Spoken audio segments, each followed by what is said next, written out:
This is Michael, and I'm here to talk about my results from my StrengthsFinders 2.0 online test. The top 5 themes that I received were individualization, context, positivity, futuristic, and restorative. When thinking of individualization, I can't help but bring up the example of last week at my school we had a ethics committee, and in my advisory, one of the first words we came up with was indeed individualization.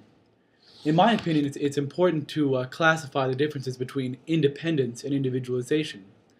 In my opinion, independence refers more to a singular person on their own and the responsibilities they have of being on their own in society and focusing on them solely in their lives. Individualization, on the other hand, focuses on one person and their talents, but those talents of being part of something bigger. For example, the phrase being a part of something bigger than yourself can be applied easily to individualization. I believe individualization focuses on one person and their talents and how they contribute to the greater good of something collectively or something greater than themselves. And in my opinion, I can see why this is one of the top themes that I received. I've always gained great strength from being a part of something bigger than myself. And although I'll never know the feeling of being that large thing, that large being, I always receive a lot of strength from being a part of it, and I always enjoy being part of that process and knowing that I, through individualization, have my own talents I can bring to the table in that group.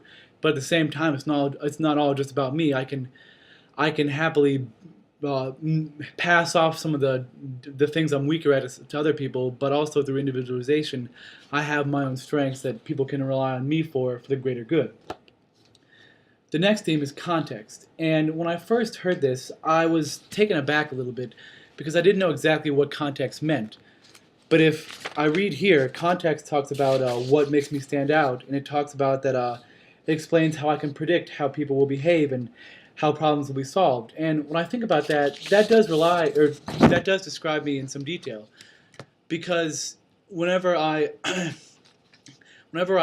hear someone saying something that really doesn't resonate correctly with me or doesn't really agree with what I'm thinking, I can always step back and think, okay, well, what is influencing this person? I can't just all of a sudden assume something about them when there's some evidence or there's something in their lives that has changed them and made them think the way they think. And I think that that's why context is one of the themes I received.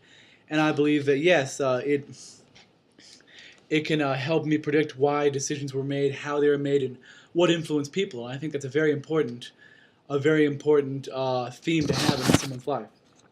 The third theme is positivity. And when thinking about positivity, it's easy just to think, oh, that person's always positive. They're always energetic and they always have a good outlook on life. But when I start to read it, it talks about my strengths that may inspire individuals by telling them some of the things you do well. And while at first that might seem egotistical, I think it's important that we can stress our strengths rather than our weaknesses.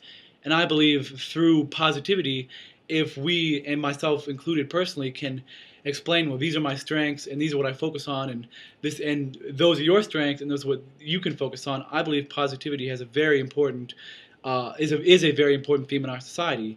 And that's how we can build off of talents and areas of expertise and skills and interests, because we're able to say, these are my talents and these are my interests, and these are yours and these are something you should build off of. The fourth theme is futuristic. And when I think about that, it's a little hard for me to think of that as one of my themes at first, because one of my favorite subjects is history. And a lot of the questions I answered involved me saying that yes, we must learn from history. That's a topic I'm very much interested in. But at the same time, one of the most exciting things about history is knowing what's coming next or thinking about what's coming next. And it says here on the test that I occasionally think about what you could fix or do better.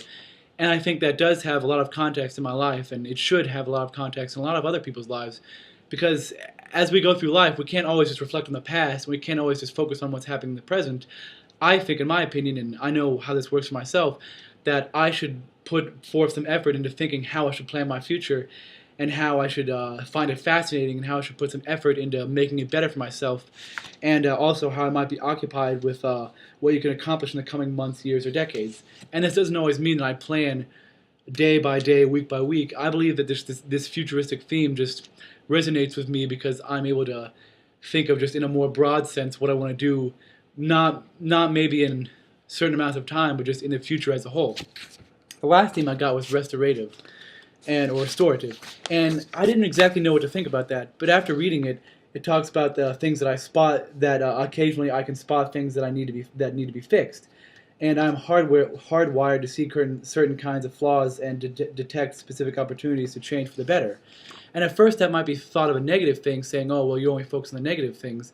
But in my opinion, I believe that this theme does apply to myself, because I can take things in context using that previous theme and use them to restore things. And I believe that also ties in with the futuristic aspect as well, saying that, okay, here are some things that I can improve on, and here's some things I'm good at. And if I can somehow use those themes of what I'm good at and push them towards those things that are weak in my field, or weak in what I do, I think I can really restore some of the things that have kind of just been lacking recently. And this is why I believe that this StrengthFinders 2.0 test has really connected with me. And although at first not everyone exactly might make sense to me, but after reading all 5 themes, I can clearly see why I received them. And I can clearly see that they do have an important aspect and an important context in my life. Thank you.